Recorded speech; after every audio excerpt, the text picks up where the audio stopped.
جہنم آئے گی، 4,90,00,000 فرشتوں نے اس کی لگامیں پکڑی ہوئی ہوں گی، وہ میدان حشر کے ساتھ لا کر روک دی جائے گی۔ فرمایا کہ اگر اللہ تعالی شانہ کی دست قدرت نہ ہوتی تو یہ جہنم میدان حشر کے ہر ذی روح کو جلا کر بھسم کر دیتی۔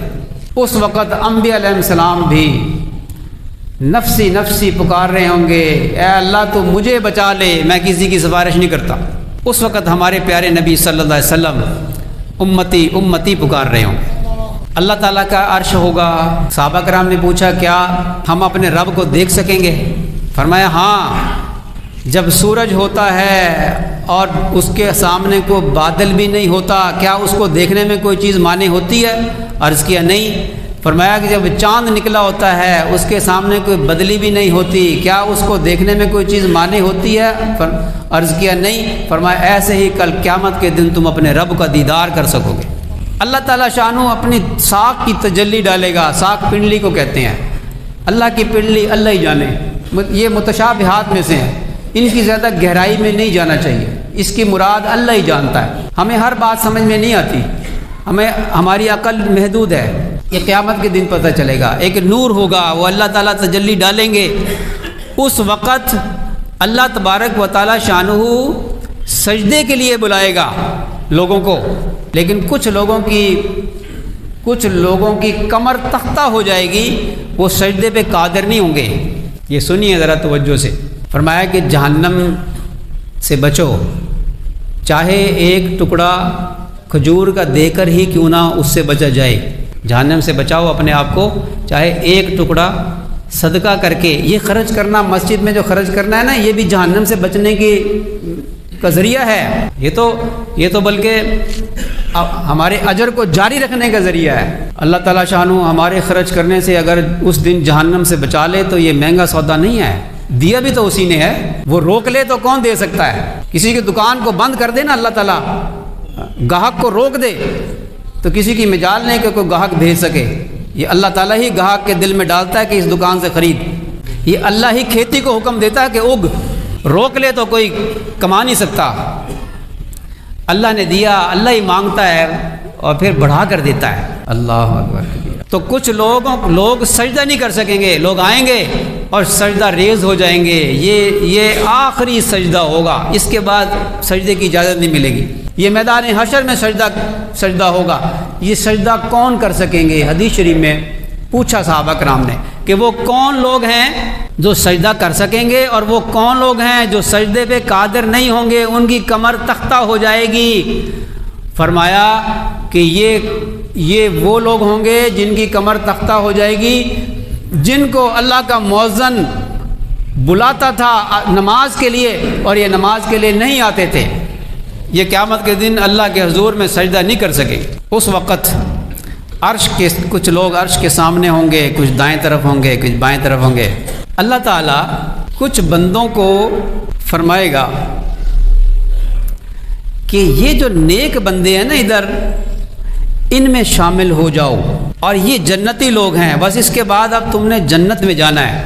یہ ہے یہاں پہ جو میں نے آیات پڑھی، یا ایتھا النفس المطمئنہ ارجعی الی ربک راضیۃ مرضیہ فادخلی فی عبادی وادخلی جنتی۔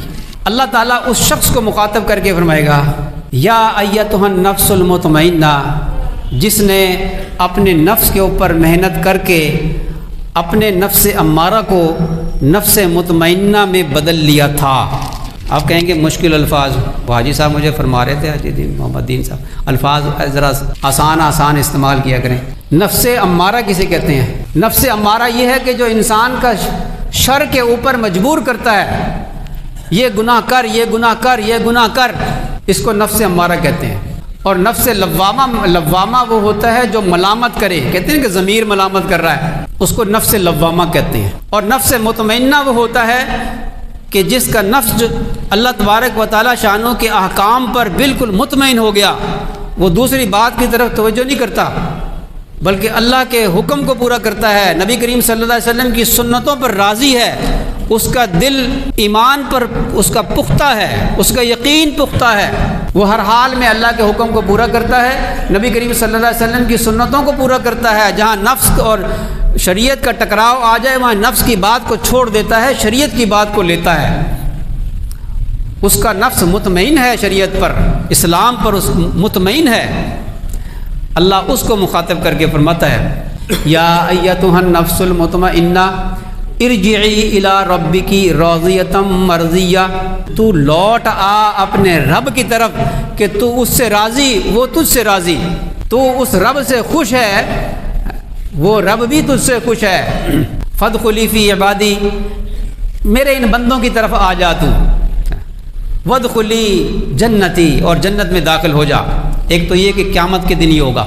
حضرت ابن عباس رضی اللہ تعالیٰ عنہ فرماتے ہیں کہ میں نے نبی کریم صلی اللہ علیہ وسلم کے سامنے یہ آیت پڑھی یا ایتھا النفس المطمئنہ، تو حضرت صدیق اکبر رضی اللہ تعالیٰ عنہ پاس بیٹھے تھے، وہ فرمانے لگے واہ واہ سبحان اللہ، کتنے زبردست یہ الفاظ ہیں، اللہ تعالیٰ اپنے بندے کا کتنا اکرام فرمائے گا۔ تو نبی کریم صلی اللہ علیہ وسلم نے فرمایا، جس کا مفہوم یہ ہے کہ یہ تمہارے لیے ہے کہ جب موت کے بعد تم اللہ کے پاس جاؤ گے تو فرشتے تمہارے لیے الفاظ بولیں گے کہ یا ایتھا النفس المطمئنہ ارجعی الی ربکی راضیۃ مرضیہ فادخلی فی عبادی وادخلی جنتی۔ ابن کثیر رحمۃ اللہ علیہ فرماتے ہیں کہ موت کے وقت بھی فرشتے اس کو یہ خوشخبری سنائیں گے، اور قیامت کے دن بھی اللہ تعالیٰ اس بات کو دہرائیں گے اور پھر جنت کا اعلان فرمائیں گے۔